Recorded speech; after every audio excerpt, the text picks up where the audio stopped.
Sir, I bought this product from your shop. പക്ഷേ ഇത് ഡിഫക്റ്റീവാണ്. ഓക്കെ, ബില്ലുണ്ടോ കയ്യിൽ? Do you have the bill? Sorry sir, ബില്ലില്ല. I lost the bill, but I bought it from here only. അയ്യോ, അങ്ങനെ പറഞ്ഞെങ്ങനെ? I cannot give a refund without a bill. But the product stopped working within 2 days. ഒരു ദിവസം പോലും എനിക്കത് ഉപയോഗിക്കാൻ പറ്റില്ലെന്ന് തോന്നുന്നത്. എന്തൊക്കെ പറഞ്ഞാലും as per our shop policy the bill is compulsory for a refund. Bill നിർബന്ധമാണ് റീഫണ്ട് വേണമെങ്കിൽ. അത് ശരി, വാങ്ങുന്ന സമയത്ത് ഞാൻ ഇത്തരം പോളിസി ഒന്നും നോക്കിയില്ലല്ലോ.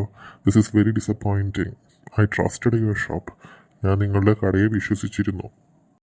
I understand your problem, but I have to follow the rules. നിയമങ്ങൾ പാലിച്ചല്ലേ പറ്റൂ എനിക്ക്. Then there is nothing I can do no. ശരി, ഞാൻ പോട്ടെ. Next time please keep the bill safe, okay? അതിനി ഞാൻ ഈ ഷോപ്പിൽ നിന്ന് എന്തെങ്കിലും മേടിക്കാൻ വന്നാലല്ലേ. Anyway, I will remember that. ഞാനിത് എപ്പോഴും ഓർത്ത് വെച്ചോളാം. Okay, thank you for understanding. Have a great day, sir.